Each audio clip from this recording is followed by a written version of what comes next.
Ahorita que cuando venga Daniel, posiblemente al final de la clase les va a devolver el parcial. Posiblemente el parcial lo vamos a trabajar durante la sesión de laboratorio, lo cual significa que el laboratorio de la siguiente semana posiblemente se entregue el día martes. ¿Ah? ¿Ah? De que el laboratorio, durante la sesión de laboratorio se estaría resolviendo el parcial y aclarando cualquier duda. Sí, el lunes. Bueno, ahorita todavía no hay una hoja de trabajo. De haber una hoja de trabajo se entregaría hasta el otro lunes. O sea, el laboratorio sí habría este lunes, pero posiblemente tendría prioridad lo del parcial, porque ahí vamos a ver. Vamos a ver interpretaciones derivadas. Sí. Entonces, ahorita digamos vamos a continuar con ejercicios de derivación, pero más que todo empezando a poner una interpretación a qué significa una derivada. Ya tenemos una interpretación, la pendiente de la recta tangente. Y si a alguien le falta un chocolatito, aquí todavía tengo. Vamos a... Nada.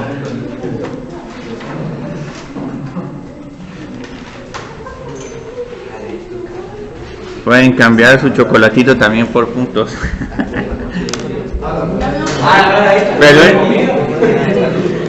Con sus compañeros. Entonces ya tenemos que si tenemos una curva y queremos analizar el comportamiento de esta curva en cualquier punto, lo que vamos a ver es que la recta tangente que va a estar en este punto x es igual a a se obtiene primero encontrando el punto a f de a y posteriormente, aquí está un poco arriba la recta tangente, esta pendiente va a ser igual al valor de la derivada. Entonces esta es una interpretación que ya tenemos de la derivada, la pendiente de la recta tangente. Y esto nos permite escribir la ecuación de la recta tangente a la curva en este punto. Encontramos la coordenada en y, luego encontramos la derivada, la evaluamos en x es igual a y multiplicamos por x menos a. Entonces esta es la ecuación de la recta tangente. Ahora lo que vamos a ver es que esta recta tangente en realidad tiene más aplicaciones, y una aplicación que va a ser bastante útil en este curso es qué sucede con el desplazamiento de un objeto o de una partícula. En algún momento es difícil medir el desplazamiento del objeto, pero es más fácil medir su velocidad, o hay veces que incluso es difícil medir su velocidad, pero se puede medir con cierta facilidad su aceleración. Entonces es bueno conectar esas tres cantidades: desplazamiento, velocidad y aceleración. Entonces lo primero que vamos a hacer es que vamos a definir una velocidad desde el punto de vista muy común que tenemos, de que nos movemos en un punto, recorremos cierta distancia y luego la dividimos dentro del tiempo. El dividir la distancia dentro del tiempo nos va a dar la velocidad, pero vamos a ver que esa noción de velocidad es un poco limitada y eventualmente nos interesa más que todo conocer a qué velocidad nos estamos moviendo en dado un instante, cualquier instante. Entonces ahorita, para hacer este análisis fácil, solo nos vamos a estar moviendo en una dimensión. Entonces solo nos podemos mover de atrás para atrás o para adelante.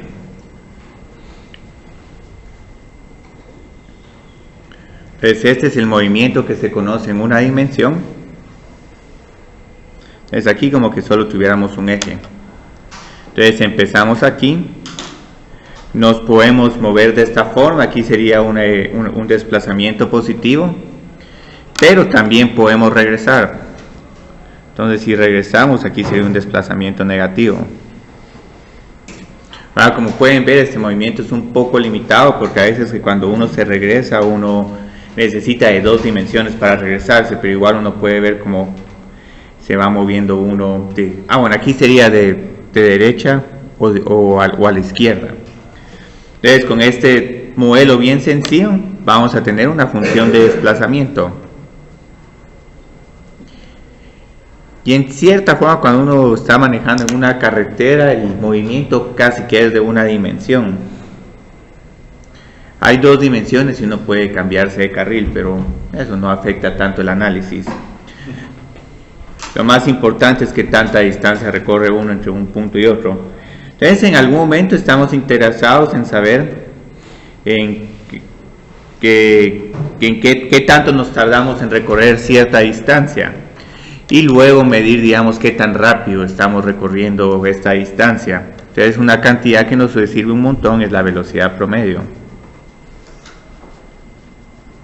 Entonces, con la velocidad promedio medimos qué tanto nos desplazamos o qué tanto cambiamos nuestra posición. Entonces, esta es la razón de cambio.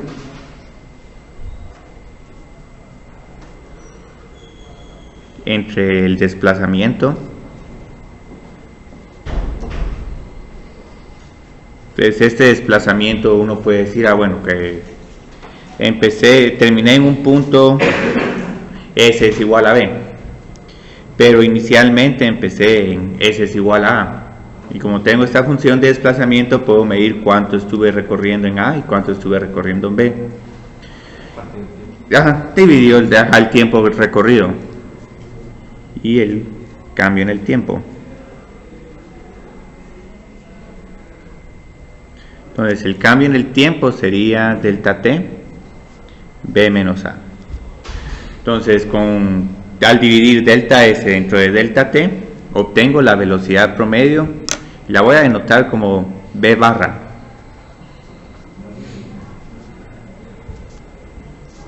Entonces esta velocidad promedio, digamos, una aplicación práctica que le miro ahorita es para el problema de tráfico en Guatemala.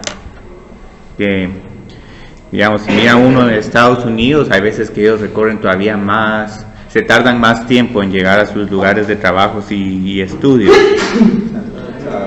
Pero luego cuando uno mira la gran distancia que recorre, ellos en realidad tienen una velocidad promedio altísima. Incluso creo que si en algún momento ustedes calculan la velocidad promedio que les toma venir de cualquier parte de la ciudad a la universidad, en algún momento les va a salir menos de 20 kilómetros por hora, casi que la velocidad que uno puede hacer corriendo en una maratón. O más curioso aún, a veces que con bicicleta uno va más despacio, pero como uno experimenta menos tráfico, es posible que en bicicleta vengan antes que en carro. O como han visto a varias personas hacer, que compran motos. Entonces ahí pueden hacer un comparativo. ¿Qué me conviene más? ¿Una moto o un carro? Van a ver que con la moto la velocidad promedio es más alta. Entonces pueden dormir más tiempo. O pueden trabajar más. Entonces esto simplemente medimos el cambio del desplazamiento dividido el cambio en el tiempo.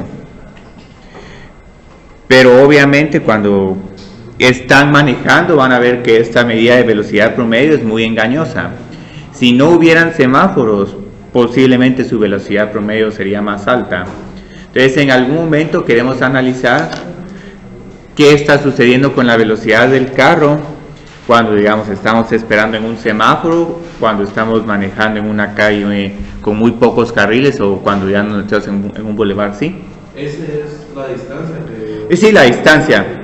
Aquí sería el desplazamiento. El desplazamiento puede que haya, digamos, una distancia negativa. Esto significaría que nos vamos en reversa o simplemente nos damos la vuelta porque ya no queremos llegar al lugar donde queríamos originalmente llegar.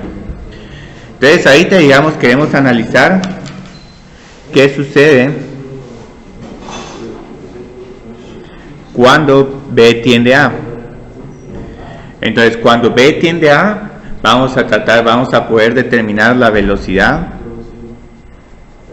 en el instante T es igual a A.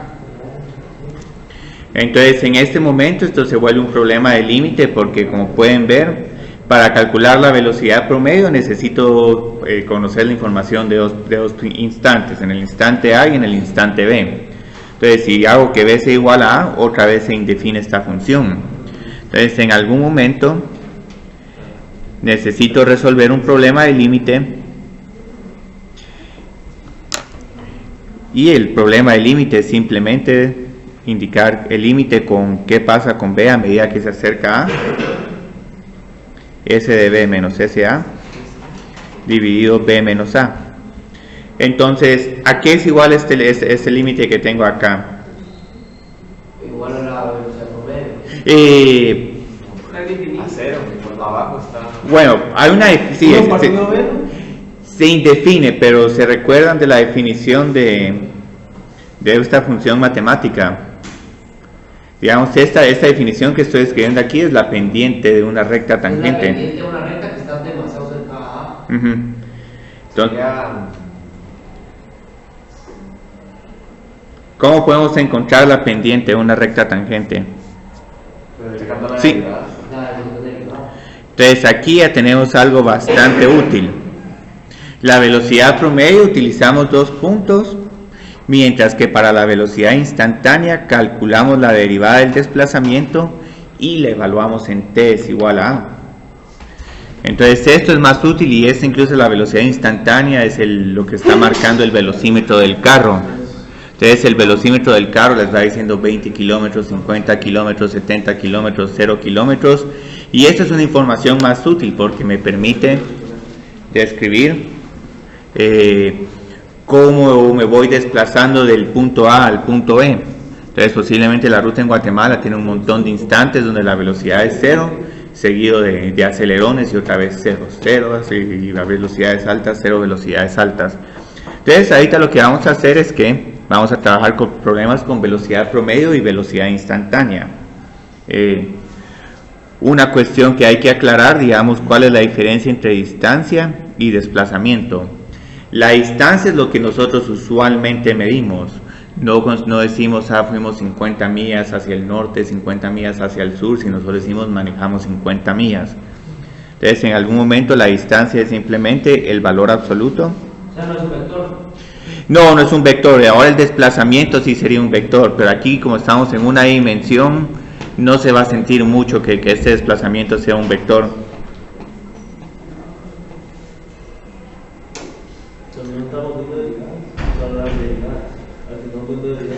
Y otra cuestión que pueden ver es, digamos, con la velocidad. Uno no habla mucho de velocidades negativas. Aquí en este sentido, velocidad negativa sería que irían en retroceso. Pero el desplazamiento sí puede ser negativo. El desplazamiento, la velocidad también, pero lo que pasa es que es desde un punto de referencia. Si este es el punto A y uno va de aquí para acá, aquí hay desplazamiento positivo. Y posiblemente también hay un desplazamiento, una velocidad positiva. Aquí tal vez en el momento que uno para y uno empieza a disminuir el desplazamiento, aquí en este caso habría una velocidad negativa respecto al punto de vista A, porque nos estamos acercando a A, y también un desplazamiento negativo cuando nos pasemos a la izquierda del punto A. Entonces sí puede haber velocidad negativa, velocidad positiva y también desplazamiento positivo y negativo, pero usualmente lo que medimos es la distancia y la rapidez. Es negativa. La velocidad negativa, cuando uno está en este punto y uno se regresa. Velocidad negativa. Sí, velocidad negativa. Entonces este es el valor absoluto de la velocidad. Y esto es lo que usualmente mide el carro. Bueno, y el odómetro del carro lo que en realidad está midiendo es distancia. Si nosotros queremos sacar desplazamiento, necesitamos tener un punto de referencia, que es algo que van a ir aprendiendo en el curso de física. Ahorita para cálculo solo nos vamos a enfocar en cómo encontrar velocidad promedio y velocidad instantánea. Entonces ahorita voy a poner, digamos, un primer ejercicio creo que puedo poner que si una persona se mueve hacia la derecha y su función de posición o desplazamiento, entonces en algún momento van a ver que también el desplazamiento se conoce como la posición. En cierta forma prefiero posición porque no tiene ninguna interpretación como distancia. Entonces con posición solo vamos viendo en dónde está localizada esta persona respecto a un nivel de referencia. Entonces aquí tenemos esta persona y el desplazamiento está en metros y el tiempo está en segundos. Estas son usualmente las medidas para medir desplazamiento y velocidad, pero dependiendo del problema vamos a preferir otras unidades. Digamos, por ejemplo, con carros es preferible kilómetros por hora. Nunca van a ver un carro que les estén diciendo que se está moviendo a 20 metros por segundo. Eso cuesta interpretarlo un montón.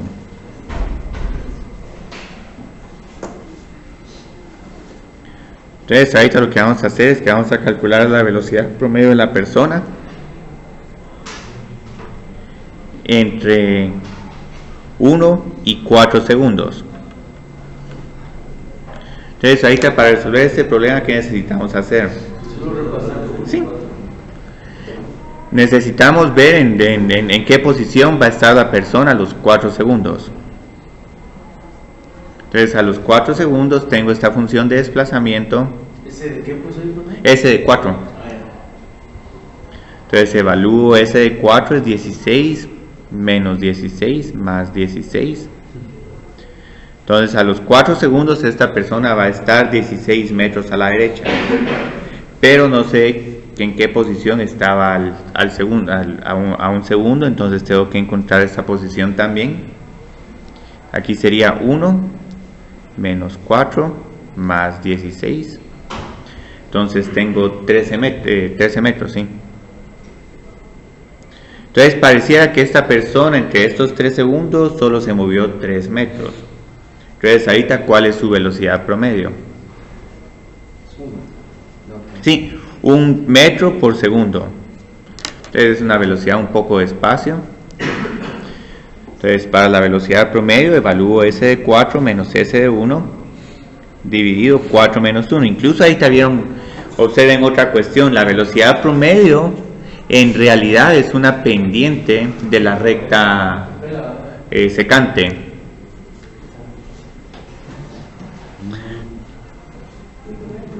Entonces matemáticamente encontrar una velocidad promedio es encontrar la pendiente de la recta secante entre los dos puntos.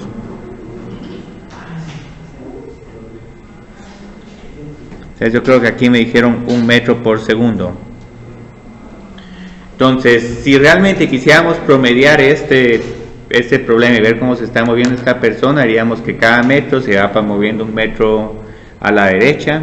Cada segundo. Sí, cada segundo se movió 1 metro a la derecha, pero posiblemente lo que está pasando es que esta persona no se está moviendo a una velocidad constante, y no se estaría moviendo a una velocidad constante porque su desplazamiento es cuadrático. Entonces posiblemente en algunos momentos se va a estar moviendo a una velocidad muy alta y en otros momentos posiblemente hasta se vaya a la izquierda. Entonces ahorita lo que vamos a hacer, bueno, qué tan rápido se está moviendo la persona al segundo y a los 4 segundos. Entonces vamos a encontrar la velocidad instantánea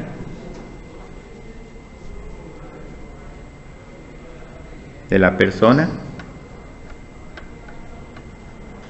en 1 segundo y a los 4 segundos. Sí, es la derivada. Y esta es la interpretación que le vamos a dar un poquito más de importancia, porque como me dijeron, la velocidad se obtiene al derivar el desplazamiento. Entonces, digamos, ¿cuál es la derivada de esta función? 2t. 2t menos 4. Entonces aquí hay algo bien interesante. Aquí nos está dando una función que en algunos momentos va a tener valores positivos y en otros momentos va a tener valores negativos. Entonces ahora evaluemos y encontremos la velocidad instantánea en cada momento. Entonces al segundo tengo que encontrar el valor de la derivada en t es igual a 1, y aquí obtenemos un comportamiento bien interesante. Hay una velocidad negativa. ¿Cómo interpretaríamos esto? Retrocedió. Sí, retrocedió. Bueno, en este caso estoy poniendo movimiento de izquierda a derecha. Entonces a la derecha es positivo y a la izquierda es negativo. ¿Para qué? Para encontrar la velocidad instantánea. Pero no lo podría... Es que bueno, puede uno resolver el problema del límite. Uno puede encontrar el límite de esta expresión cuando t es igual a 1, pero yo creo que nadie está con ganas de hallar ese límite. Entonces esta interpretación nos está diciendo que esta persona Buscamos el 1 en vez de 4. porque tenemos al segundo y luego a los 4 segundos. Entonces esta persona en este instante se está moviendo. Y entonces en cuanto a 4 le queda 4. Entonces casi que hasta está corriendo un poco la persona. Entonces se está moviendo a la izquierda 2 metros cada segundo. La derivada de velocidad es aceleración. Sí, vamos a ver eso hoy también, que posiblemente también podemos determinar cómo está acelerando esta persona. Que yo creo que es una persona que está acelerando, tal vez está caminando muy despacio, se le olvidó algo, regresó y luego cuando recuperó el producto, lo que estaba buscando, empezó a tener una velocidad positiva y a partir de ahí su velocidad está aumentando de manera muy dramática. Entonces aquí en este caso, a los 4 segundos, la velocidad no ya va a ser a la derecha y va a ser una velocidad relativamente alta. Entonces aquí se está moviendo. Lo evalué en la derivada. Sí, aquí es el valor de la derivada en t es igual a 4. ¿Y la derivada de aceleración qué es? Yo creo que se llama el tirón. Sí, es el tirón. Esa no tiene mucha interpretación física, pero digamos el tirón lo que se siente son como aceleraciones muy bruscas, es así, acelerar de repente. Entonces esta se está moviendo relativamente rápido a la derecha. ¿Sí? Entonces esta función de velocidad es sumamente importante porque lo que nos está diciendo este problema es que la velocidad es inicialmente negativa, tiene un valor de menos 4. Entonces esta persona corrió para regresar, ya cuando fue llegando al punto donde empezó inicialmente, descansó un poco y luego su velocidad empezó a aumentar de nuevo. ¿Sí? Así. Entonces digamos aquí hay velocidad negativa y aquí hay velocidad positiva. Y algo que hay muy interesante de este diagrama de velocidad es que nos permite graficar la ecuación de desplazamiento. Entonces la ecuación de desplazamiento en este caso se miraría de la siguiente forma. Encontramos que su desplazamiento en 0 es igual a 16. Y luego en 2 el desplazamiento va a estar en su valor más bajo. Entonces aquí es cuando está en el punto más bajo de su desplazamiento, ese de 2. Entonces aquí tengo 4 menos 8 más 16. Yo creo que esto es igual a 12. Y eventualmente uno empieza a incrementar los valores. Entonces si uno hace la gráfica que corresponde a este comportamiento, uno empieza en 16, uno va cayendo, luego aquí en 2 uno tiene el vértice, que sería el desplazamiento mínimo, y luego uno ya sube. Sí, esta es la función de desplazamiento. Entonces por esta razón estamos interesados en estos problemas de velocidad y desplazamiento. Observen que con la velocidad instantánea sí puedo determinar el desplazamiento, con la velocidad promedio no puedo, porque hay diferentes formas de hacer una velocidad promedio de 1 metro por segundo. Es 2,12. Sí, es 2,12, porque evalúo ese en 2. Entonces, no es 4 menos 8. Así 4 menos 8 es menos 4 más 16 es igual a 12. Pero cuando es negativa significa que va para abajo. Sí, aquí va para abajo, Pero, o sea, no significa que esté abajo del plano del no. La derivada no significa que esté debajo del plano, sino que los valores están disminuyendo. Entonces aquí todas las rectas tangentes son negativas. Entonces aquí en este punto fue cuando la persona se estaba regresando, porque se le olvidó algo. Y luego aquí ya empezó a aumentar su velocidad. O posiblemente le estaba dando la vuelta a la cuadra, porque Sí, porque digamos cuando los corredores están corriendo en esos circuitos cerrados, sus funciones de desplazamiento se van a ver bien raras, solo van a tener valores entre 0 y 400 metros. Pero en realidad ellos no están, su desplazamiento no solo es entre 0 y 400 metros, es mucho mayor, pero para decir, digamos, esa cantidad es mucho mayor, entonces lo que uno en realidad mide con los corredores es la distancia que han recorrido. Entonces ya las distancias cada vez que le dan vuelta a un circuito son 400 metros, 800, 1200. Entonces a ellos les estamos midiendo el desplazamiento, la distancia en vez del desplazamiento. Entonces todo esto, digamos, observen que la velocidad es una razón de cambio del desplazamiento.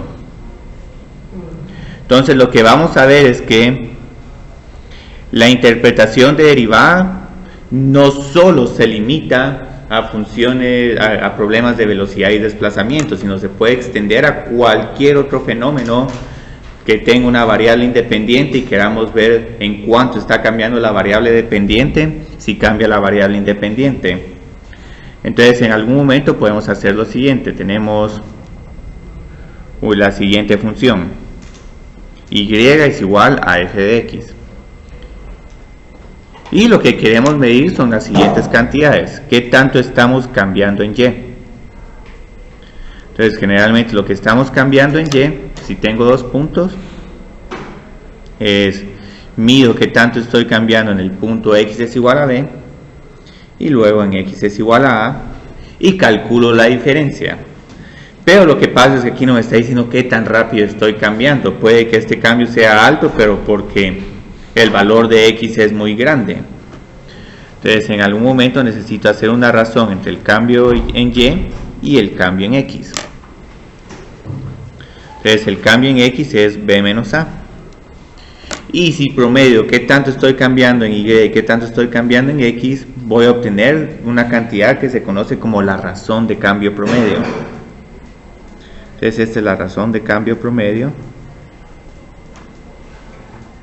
de y entre x es igual a y x es igual a b. Hay veces que me van a ver que en vez de escribir entre x es igual a y x es igual a b, que escribo sobre un intervalo. Entonces aquí estoy midiendo qué tanto estoy cambiando en un intervalo. Bueno, generalmente es de tiempo, pero puede ser, digamos, algunas unidades x de producción o cualquier otra variable independiente. Entonces en este caso la razón de cambio promedio es qué tanto estoy cambiando en y dividido qué tanto estoy cambiando en x, y van a ver que otra vez, Pero eso es para sacar la velocidad promedio. bueno, ahora no es velocidad promedio, ahora es una razón de cambio promedio, pero buena observación, o sea, es indistinguible respecto al problema de velocidad. Solo que aquí, digamos, puedo tener cualquier variable dependiente, digamos.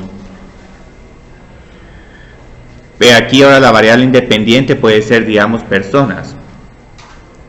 Y puedo ir viendo, digamos, qué tanto está plantando una persona, digamos, un agricultor qué tanto se va a plantar para X número de personas. Entonces si tengo un trabajador me va a plantar 1 hectárea de terreno. Si tengo 2 trabajadores, tal vez son 3 hectáreas, 3 trabajadores son 4. Entonces aquí se vuelve bien interesante el problema. Entonces aquí vamos a poner terreno cultivado. Aquí con este tipo de problema la razón promedio sería qué tanto terreno estoy cultivando por personas. Entonces esto le permite, digamos, a un agricultor determinar cuántas personas contrataron. Y va a contratar más si cada persona en realidad le está cultivando más y más, pero posiblemente en algún momento el contratar muchas personas puede que incluso hasta se cultive menos o cultive muy poco, como para no justificar por qué le están pagando tanto a ese trabajador. Entonces todo ese tipo de análisis donde una variable dependiente depende de una independiente, se calcula solo con una razón promedio. Entonces uno mira, en cuánto estoy subiendo y con cada x que voy agregando. Entonces esta es una observación útil, pero observen que posiblemente solo les interesa, bueno, qué tanto más voy a producir, o qué tanto más voy a cultivar, o qué tanto más voy a ganar, o qué tanto más me voy a desplazar si ya estoy en X es igual a A y solo quiero aumentar un poquito más. Entonces, esa razón de cambio de la que estoy hablando es la razón de cambio que se va a conocer como la razón instantánea de cambio. Entonces, a medida que B tiende a A, se obtiene la razón instantánea de cambio. ¿Sí?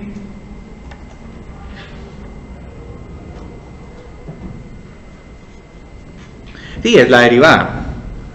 Exactamente, es la derivada. Entonces, esta es la razón instantánea de cambio. Entonces, ya tenemos más análisis.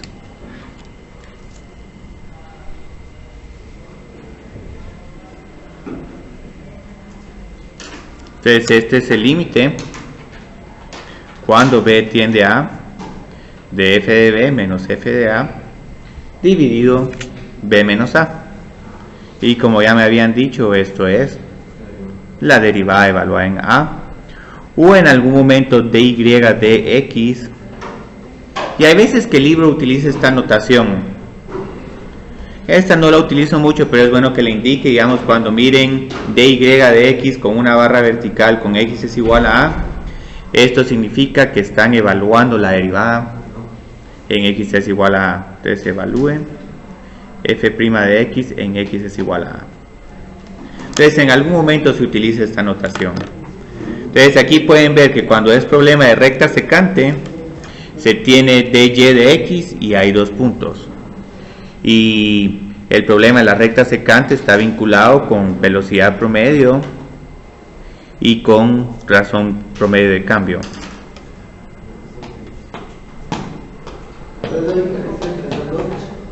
La velocidad promedio y la razón promedio. La diferencia es el contexto. Sí, es el mismo valor, sí, lo único que cambian son las unidades. Es otra variable dependiente que uno puede tener acá, y independientes, digamos, si tienen un club de fútbol, y Y es el número de títulos que tienen por año. Solo cambia la forma de aplicarlo. Sí, solo cambia la forma de aplicarlo, sí. Entonces puede decir que una velocidad promedio es una razón promedio. Solo que Sí, de velocidad. ajá, sí, una velocidad es una razón promedio. Ujú. Sí, sí. Pues aquí, digamos, las variables, aquí su imaginación puede ser, digamos, cualquiera, porque hasta pueden pensar en Y como el número de partidos ganados. Y X puede ser lo que van a gastar en contrataciones. Entonces, lo que se ha observado es que si gastan más en un equipo de fútbol, van a tener más partidos ganados. Pero va a llegar a un punto donde ya gastar, digamos, cantidades exorbitantes no les va a permitir ganar más partidos. Primero, porque no hay tantos partidos. Y segundo, también porque, digamos, el número de jugadores que pueden participar en dado momento son 11 futbolistas o 9 beisbolistas. Entonces va a llegar un momento que invertir en seguir gastando en contrataciones no les va a ayudar en partidos ganados. Entonces ahí el análisis que hacen varios clubes de fútbol es, bueno, ¿cuánto gasto en contrataciones? Y todas sus contrataciones están bien pensadas. Aunque también aquí hay otra variable, digamos, si no les interesa partidos ganados, sino que tanto ingresan, posiblemente ahí sí les interesa contratar cualquier jugador con tal de vender camisetas. ¿Sí? Bueno, pero Coutinho está ayudando porque Iniesta... yo creo que ya se va a retirar en algún momento. Y como ahorita están en las, ¿cómo se llama? 3 competiciones. Entonces ahí todavía pueden ganar un poquito más de partidos.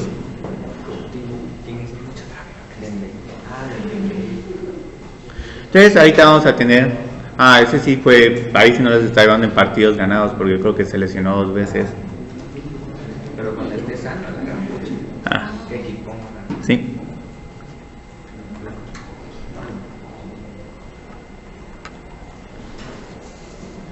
Entonces ahorita vamos a tener un problema de costos, pero como les decía, aquí podemos trabajar cualquier problema. Lástima que no se me ocurrió poner un problema de fútbol o de béisbol. Ah, sí.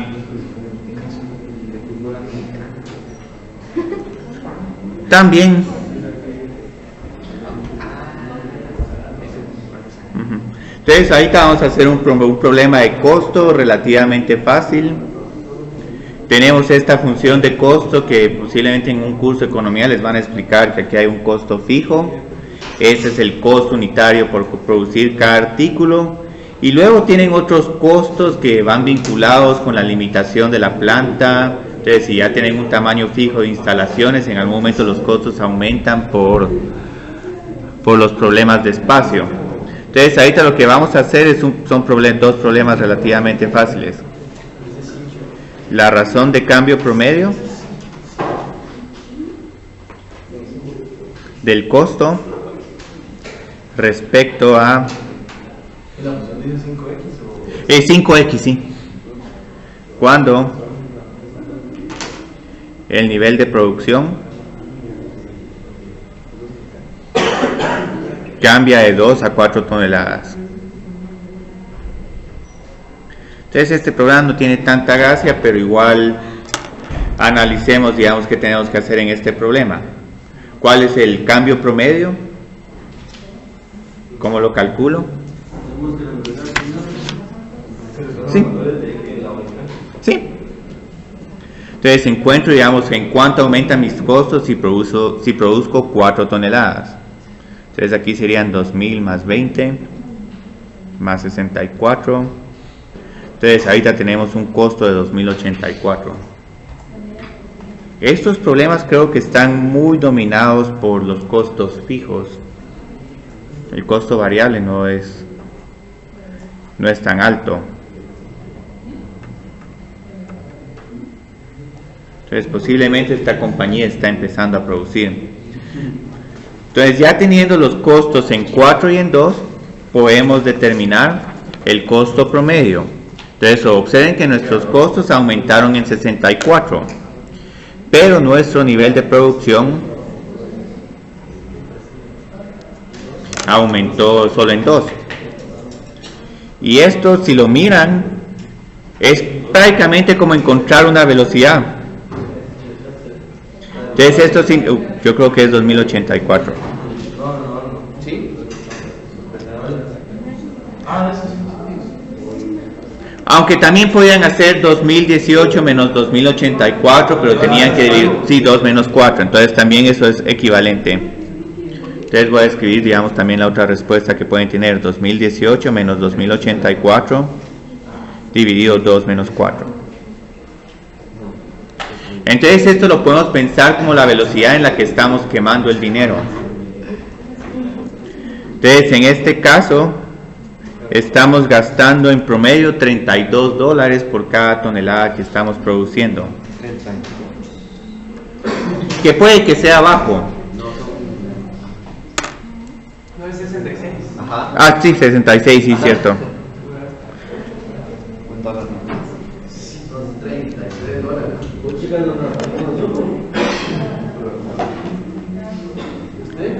Entonces hay veces que este costo promedio se puede contrastar, digamos, con los precios de mercado de un producto. Entonces si su costo promedio está por encima del precio de venta, posiblemente no van a tener ninguna utilidad con esa empresa. Entonces por eso es que es bueno calcular estas cantidades, pero generalmente lo que está pasando con un problema de producción es que ya están produciendo tal cantidad de producción y quieren ver qué tanto les costaría producir una tonelada más o una unidad más. Entonces ese problema se resuelve con la razón de cambio instantánea. Entonces aquí tenemos que hay la razón de cambio instantánea del costo.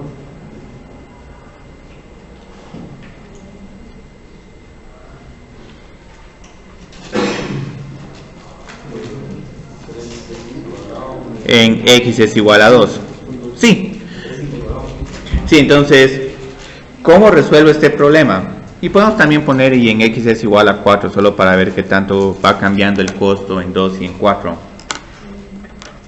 Entonces, sí, hay que derivar para encontrar la función de costo, la razón de cambio instantánea, para cualquier nivel de producción.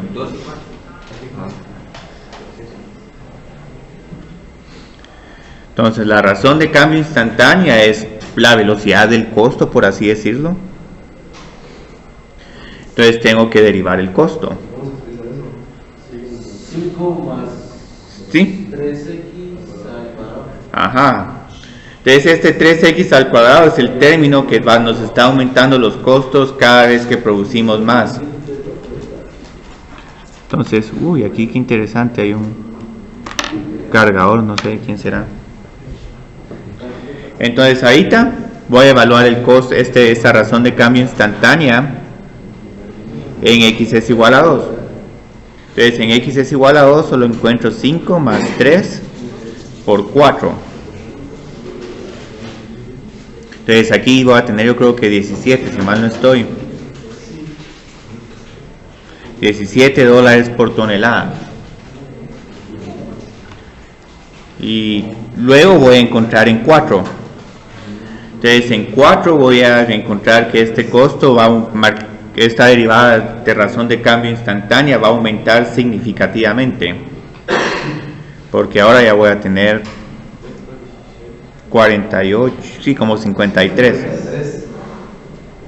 Entonces este análisis también este análisis es más útil que el análisis de costo promedio, porque digamos, si en algún momento logran encontrar que el precio de venta de este producto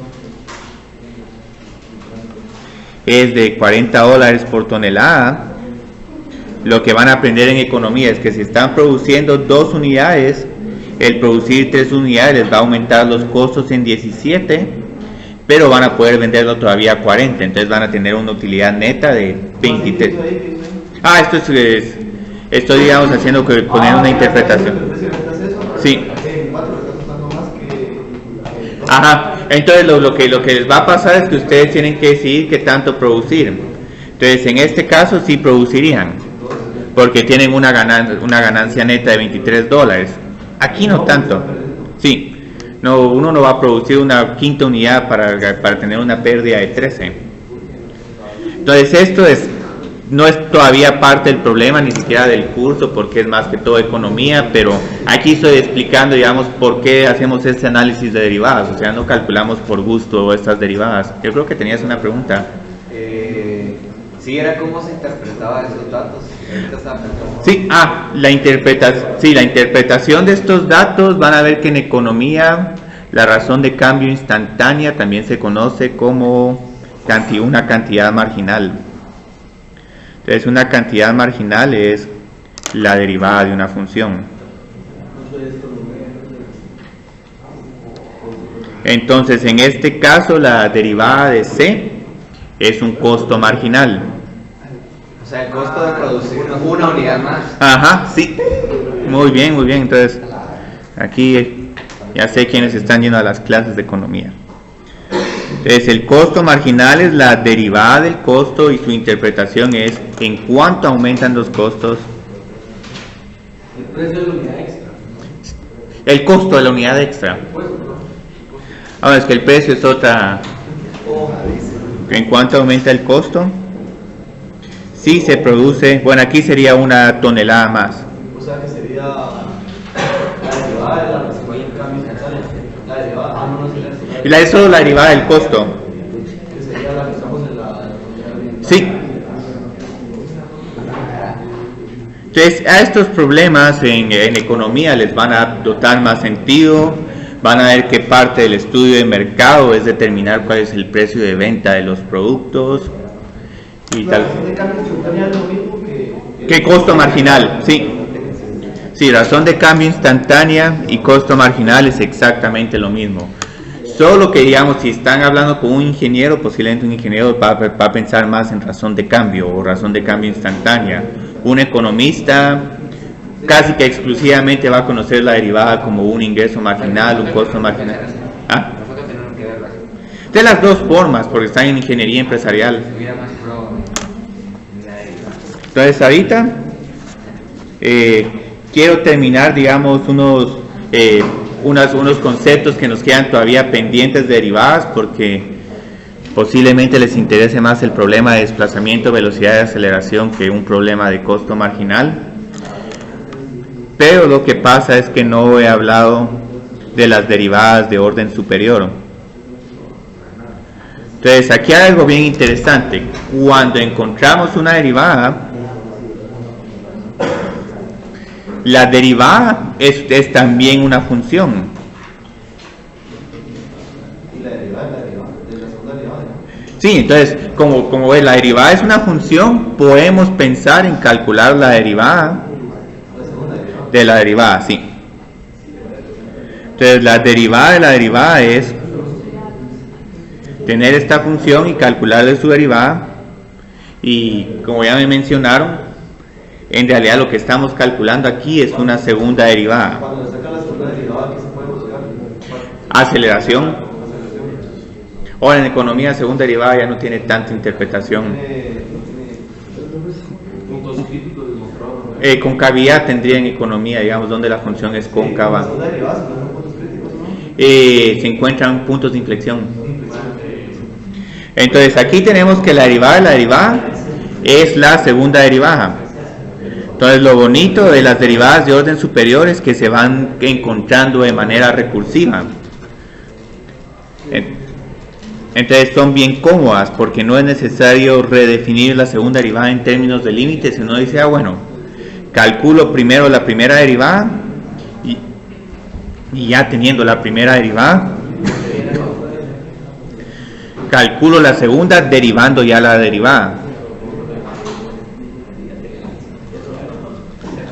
Entonces en este caso la segunda derivada es f doble prima de x, o también la van a ver como d al cuadrado y de x al cuadrado. Y esta notación se origina de esta otra notación. La segunda derivada, ¿por qué no va a servir aquí? Nos va a servir un montón en el curso. No, pues, no, los ejemplos. Aceleración, y por eso es que el siguiente problema que quiero hacer es el de aceleración. Entonces esta es la segunda derivada, calculo una primera derivada y la vuelvo a derivar, ¿sí? Pero, ¿eso para qué sirve? ¿Para puntos de inflexión? Puntos de inflexión, problemas de aceleración. ¿Y la tercera derivada para qué? Esa sí ya no sirve mucho. Esa...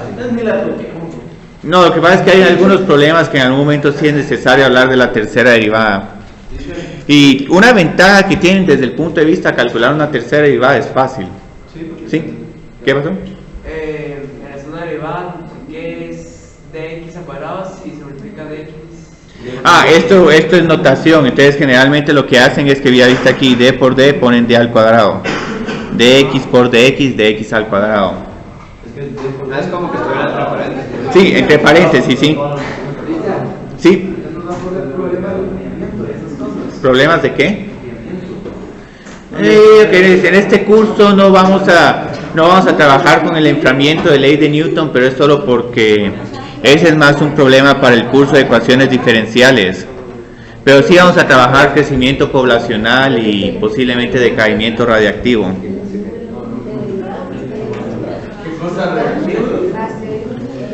¿Qué tanto está decayendo una cantidad en el tiempo?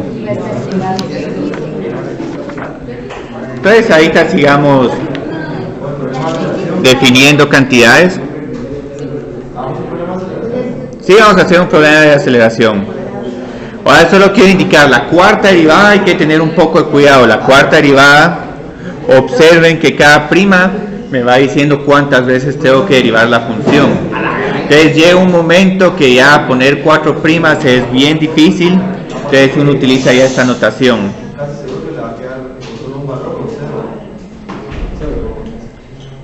Y lo que quiero indicarles aquí es que una función va a tener una cantidad ilimitada de derivadas.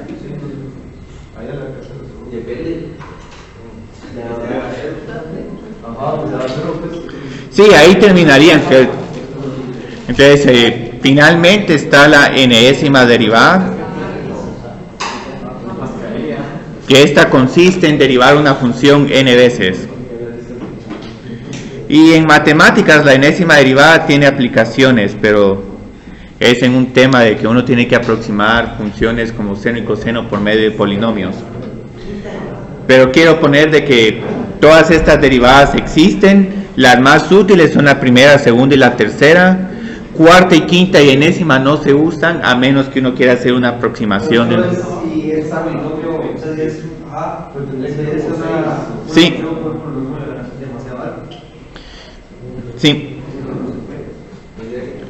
Ah, sí, ya te entendí, sí, porque con una función lineal su segunda derivada es 0, entonces su tercera sería 0, cuarta es 0 y ahí ya no hay para dónde, entonces...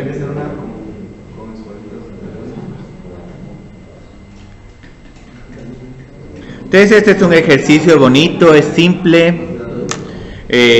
¿Cómo encuentro la primera derivada de esta función? Sí. Ajá. Sí, la segunda se simplifica todavía más.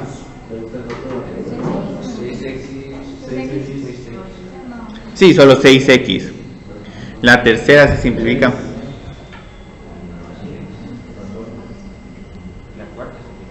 Sí, la cuarta es 0.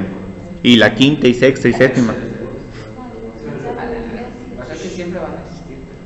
Sí, siempre van a existir, pero hay unas funciones donde sí no desaparecen las derivadas, son con las funciones seno y coseno. No, que seno y coseno nunca siempre van a tener una derivada 20, una 25, una 40. La derivada de seno es coseno, la derivada de coseno es menos seno, la derivada de menos seno es... Se repite cada 4 veces. Pero con polinomios sí, a partir de cierto punto, a partir de la quinta derivada. Bueno. Ah, sí, seno y coseno. A partir de la cuarta derivada, todas las derivadas subsecuentes son 0.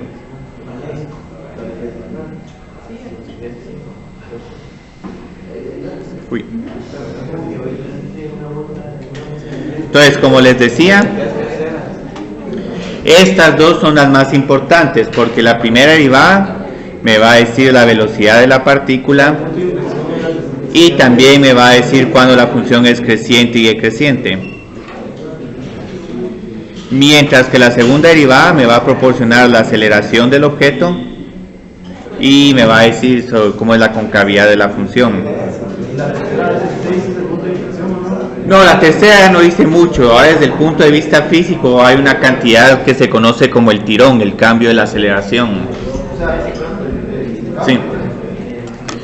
Eso, el tirón tal vez sería interesante en un problema de cohetes, porque en un problema de cohetes la velocidad va aumentando a medida que uno va quemando más gasolina. Pero eso ya siento que es una aplicación un poco... No es elevada, pero... ¿Aceleración y concavidades para la segunda derivada? Sí, segunda derivada. Pero lo que pasa es que tendríamos que tener un curso de ecuaciones diferenciales para que les diga, bueno, ¿por qué la ecuación del cohete tiene esta? Y no solo que me invente una función cualquiera. Entonces, la segunda derivada es la aceleración.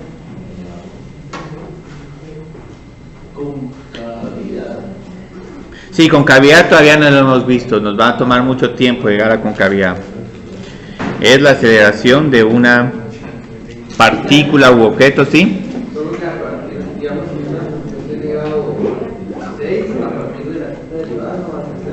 No, en esta, que esta tiene grado 3. Para esta función.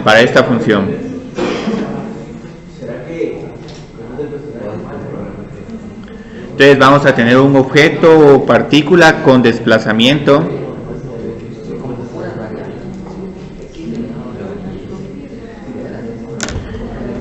Entonces ahorita vamos a hacer un problema que se parece un montón a un problema que tuvieron en Mate 101 y con este problema me gustaría dedicarle tiempo, terminar la clase con él. Si nos queda un tiempo para más, ahí tengo un problema de cómo se mueve la sangre en una capilar. Entonces ese yo creo que les llamó la atención, también lo podemos hacer. Vamos a escribir aquí el ejercicio 4. ¿Ese no era como el que venía en algún laboratorio? ¿El de la pelota, sí? Ah, no, el de la sangre, de insulina. Ah, no, ese es un medicamento, ¿cómo sí? Pero buena observación, sí, ese también se puede hacer con derivadas. Solo que ahí hay unas aceleraciones muy... ¿Dónde tengo este problema de la pelota? Aquí está. Una pelota se lanza al aire con una velocidad inicial. Se han de recordar del parcial de mate 101 de 16 pies por segundo. Ahora, como la fuerza de la aceleración por la gravedad de la Tierra.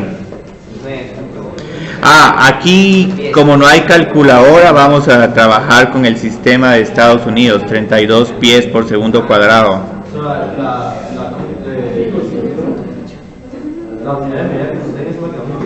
Sí.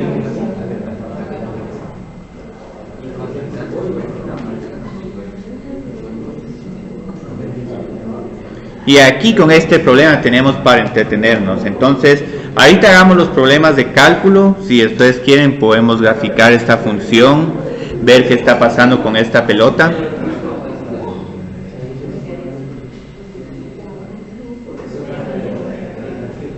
Yo creo que incluso las preguntas que les hicieron Claudia y María Fernanda no tenían que ver ni con aceleración ni velocidad.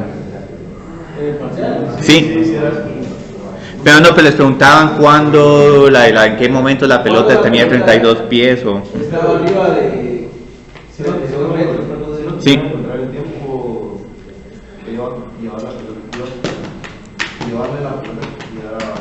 Entonces, lo bonito de tener derivadas es que uno puede justificar por qué la ecuación de la altura de una pelota es una ecuación cuadrática. Y en realidad, digamos, nadie se escribió esta función así inventada, sino el problema que trabajaron fue que asumieron que la gravedad era constante, luego con la aceleración determinaron la velocidad y con la velocidad determinaron eventualmente el desplazamiento. Y tuvieron, sí.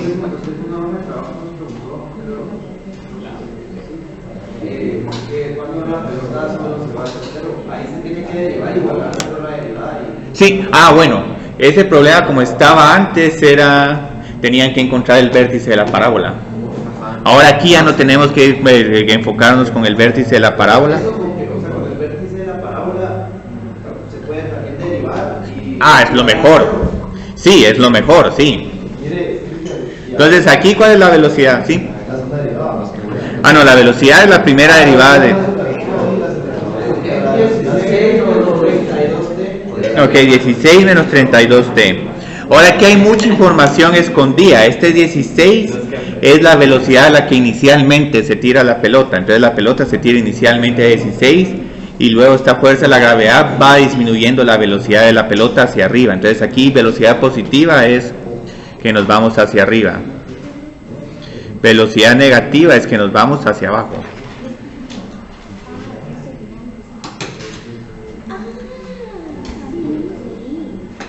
Pero ahora van a ver por qué este modelo es así, porque la aceleración es donde la cantidad que más sentido va a tener en este problema. Sí, y es la segunda derivada. Sí. Entonces ahorita solo pongámosles unidades a la velocidad y a la aceleración. La velocidad, ¿qué unidades tendría? Sí, pies por segundo. Mientras que la aceleración. Entonces este valor negativo de aceleración indica que esta aceleración es atrayente. Entonces... sí, pies por segundo, sí. Y observen que la aceleración tiene unidades al cuadrado del tiempo, porque tengo que dividir pies por segundo dividido segundo. Y... ahí se encontraría con la de... bueno, entonces aquí queremos encontrar cuando la velocidad es igual a 0.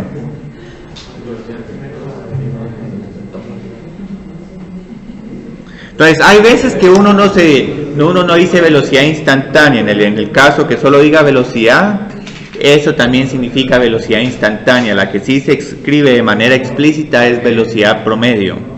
Y es que la velocidad promedio es igual a 0, puede ocurrir en cualquier momento si uno cabal mide cuando la pelota está a este nivel de referencia y luego cuando está cayendo, cuando vuelve al otro nivel de referencia. Entonces van a haber dos tiempos donde la pelota va a tener la misma altura y uno puede decir, a mí la velocidad promedio es de 0, pero es un comportamiento muy diferente. Sí, entonces ¿cuándo va a ser la velocidad igual a 0? Tengo que resolver 16 menos 32t. Sí. Es cuando es la mínima de la función, digamos. Bueno, aquí sería máximo, va a ser máximo porque la segunda derivada es negativa. Ah, Entonces, aquí la velocidad es 0 cuando t es igual a 16 dividido 32. que la razón está muy negativa y es lineal. Sí, sí, entonces digamos, ¿por qué en este momento vamos a llegar a la altura máxima? Si hacemos otra vez el diagrama de la función de velocidad. Sí, es que sí, 16 pies por segundo son 5 metros por segundo. Pero igual vamos a ver que, que en este momento la altura va a ser relativamente alta, no es un valor tan bajo. Entonces aquí observemos qué pasó. La velocidad inicialmente era de 16 y luego al medio segundo la velocidad se volvió 0. Y luego, bueno, aquí todavía no sabemos cuándo va a continuar, pero en algún momento la velocidad se va a detener, pero es solo porque vamos a chocar contra el piso. Pero eso no lo va a tirar la función, sino que es por análisis. Sí, es más que todo por análisis. Sí, en algún momento vamos a tener que restringir la función porque obviamente si el piso nos está limitando el desplazamiento de la pelota.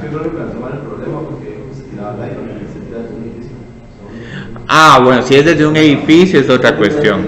Sí. Pero son buenas observaciones todas esas. Yo creo que el problema de María Fernanda, la pelota se lanzaba desde un edificio. ¿Sí? ¿Ah?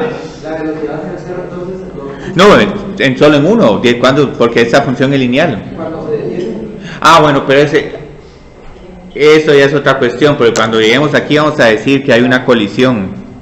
Entonces solo vamos a medir una velocidad de colisión y en realidad no vamos a estar interesados en cómo se va a comportar la pelota cuando choque con el piso. Incluso aquí tal vez la función de velocidad va a tener este tipo de comportamiento.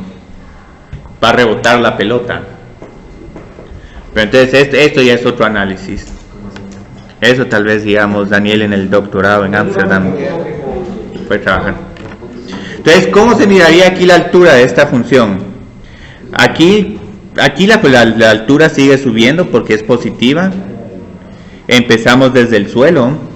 Cuando la velocidad es a 0, cuando la velocidad ya es 0 es cuando cambia de dirección. Sí, entonces aquí estamos pasando de positivo a negativo. Entonces aquí tenemos pendientes positivas. ¿Qué puso ahí, Cristian? ¿Dónde? H y menos. H, no es que aquí la variable que utilicé es H de altura, no el desplazamiento. ¿Y ahí sería el punto de inflexión? No, este sería el máximo. Porque prácticamente cuando llegamos a un punto más alto va a ser 0 y empieza a caer. Sí, entonces aquí digamos como la velocidad es negativa tiene que empezar a caer la pelota. Entonces aquí sigue subiendo la pelota, pero observen que la pelota cada vez va subiendo más y más despacio porque su velocidad empieza a disminuir por el valor de la gravedad. Entonces aquí hay algo bien interesante, hay una altura máxima. Y yo creo que les estoy preguntando, determine la altura de la pelota cuando la velocidad es 0.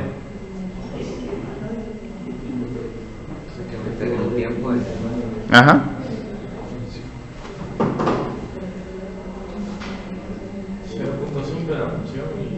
Sí. Entonces, como le están preguntando a ustedes la altura, no evalúan el punto 5 en B ni en A, sino en la función original, sí, en H. H de punto 5. Entonces esto es 16 por punto 5 menos 16 por, pongamos un cuarto. Un medio por un medio es un cuarto. Y ahora ya vieron por qué trabajé con 32 y no con 9.8. Con 9.8 es molesto, entonces. Pero igual, digamos. Entonces tenían razón, sí. Vieron, como el tiempo de vuelo fue corto, en realidad lo que se elevó a esta pelota fueron 4 pies. O sea, la altura de un niño de 10 años, tal vez. Eso se lanzó un lapicero. Tal vez fue esto lo que estoy describiendo aquí. O tal vez esto incluso creo que fue más de un segundo. Entonces sí la lanzaron bien despacio. Entonces ahorita la altura es de 4 pies. Y aquí tengo preguntas más interesantes. Sí, la función original. Ah, no, sin derivar. Ahora sí pregunto, ¿cuál es la velocidad a cierta altura o... Acá ahí aún utiliza la función derivada. Entonces, ahí te digo. Sigamos con este problema. Yo creo que les está gustando un montón. Wow, hemos hecho un montón hoy. Creo que no vamos a poder hacer el problema del vaso sanguíneo. Pero es que este problema está bien bonito y es que es inacabable.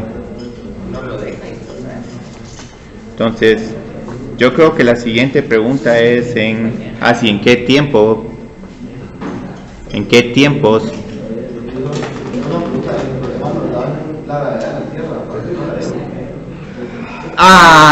No la necesitabas porque ya te daba la ecuación, pero es que en realidad lo que pasa con estos problemas no es, explica, digamos, por qué tenemos aquí este menos 32. Sí. Entonces, en realidad, si mirabas lo que la gravedad era con aceleración, podías encontrar la aceleración sin necesidad de hacer una segunda derivada.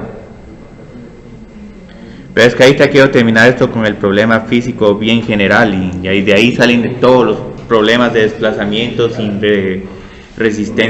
considerar resistencia al aire. Entonces, ¿en qué tiempos vamos a tocar el suelo? Entonces aquí tengo que encontrar cuando la altura es igual a 0. Se igualamos la función. ¿Sí? Sí, la función original. Ah, sí, recién física. El siguiente semestre.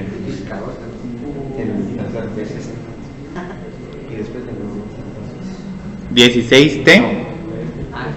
Entonces, ¿qué me queda dentro del paréntesis? 1 menos T.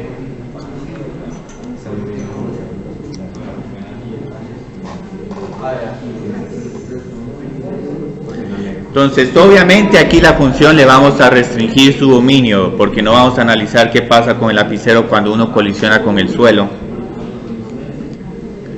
Pero seguimos teniendo preguntas, digamos, ¿con qué velocidad?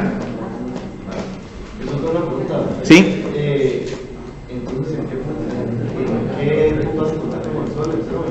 En los dos, bueno, en 0 porque uno está empezando y luego al segundo.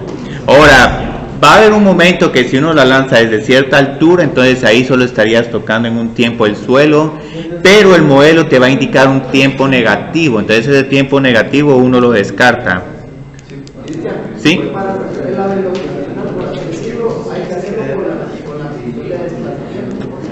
Bueno, sí, la velocidad final sería, encuentro el tiempo en el que voy a tocar por último el suelo y como ya tengo la función de velocidad 16 menos 32t, encuentro el valor de la velocidad al segundo. Lo que digo es que hay que encontrar con la función de 16 menos 16 cuadrado cuando usted pide en qué tiempo hace con la... Sí, en qué tiempo hace. ¿Y por qué no podemos encontrarlo con la cual? Es que el problema con la derivada se puede encontrar, pero digamos aquí cuál es el tiempo. Por eso es que necesito encontrar, digamos, en qué tiempo voy a estar impactando al suelo. Incluso aquí tengo que ser un poco más específico. Impacta la pelota en suelo por última vez, porque al principio... ¿Está tomando el suelo un valor 0 de distancia? Sí, un valor 0, sí. Entonces ahí se animan a graficar esta función con solo estos 3 puntos. La de la altura. Sí. Entonces, ya tenemos que cuando lanzamos inicialmente la pelota, yo creo que incluso aquí le estaríamos pateando, porque solo algo, tirarlo desde el suelo con la mano cuesta un poco, pero patearlo tiene un poco más de sentido. Luego encontramos que al medio segundo tenemos esta altura máxima de 4 pies y posteriormente al segundo volvemos a tocar al suelo. Y ahí para que este modelo tenga sentido no graficaría nada con altura negativa. ¿Qué función estamos graficando? Una parábola. O sea, pues, La función de altura, la 16t menos 16t al cuadrado. Entonces empezamos en 0, luego al medio segundo estamos en 4 y al segundo estamos otra vez en 0.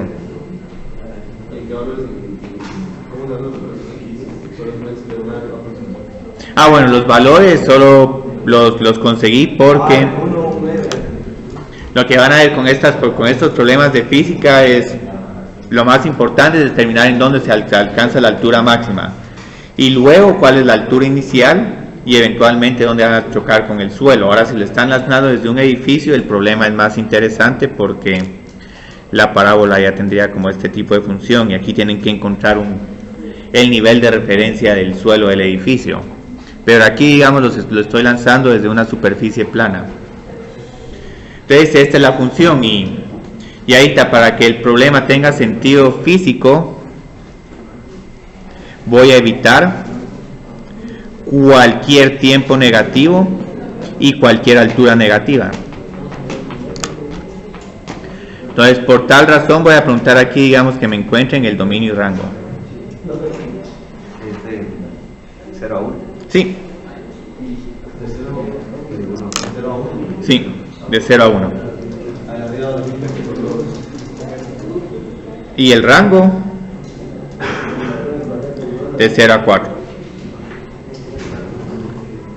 Entonces, yo creo que vamos bien con el tiempo, pero les puedo dar una última pieza de información. Todos estos problemas tienen una forma de derivarse. Entonces, generalmente con estos problemas les dan una altura inicial, una velocidad inicial y un valor de gravedad. Sí, yo me acuerdo que Sí. tiene que haber mínimo, ¿qué? 3. Entonces, la gravedad en estos problemas es siempre constante y tiene un valor negativo porque la fuerza es atrayente. Lo que van a ver con la velocidad es que aquí ahora se introduce la velocidad inicial y uno tiene menos gt. Observen que la derivada de la velocidad es igual a menos gt. Y en realidad lo que hacen en física para llevar estos modelos es parten de la aceleración que tiene la función más fácil y calculan la inversa de la derivada. Sí, la antiderivada. Y luego continúan antiderivando esta función y eventualmente tienen esta expresión.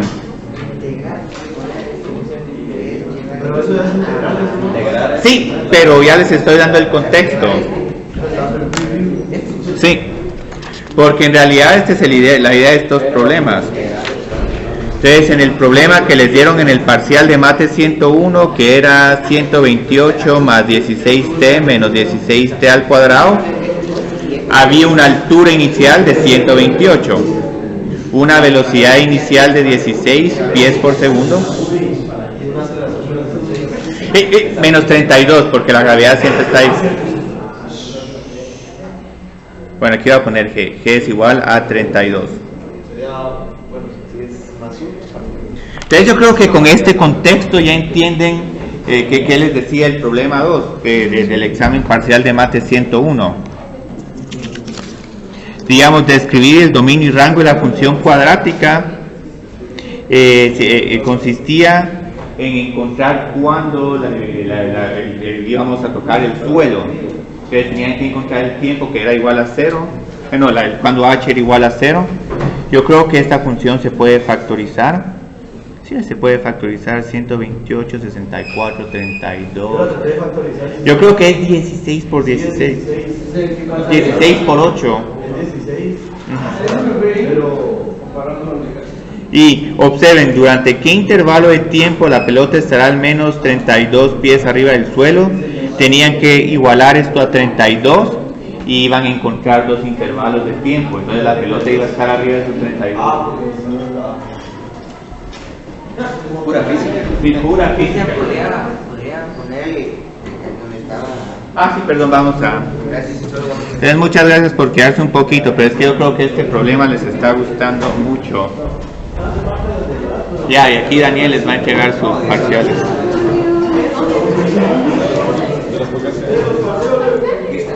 ¿Sí? Ah, no estamos bien.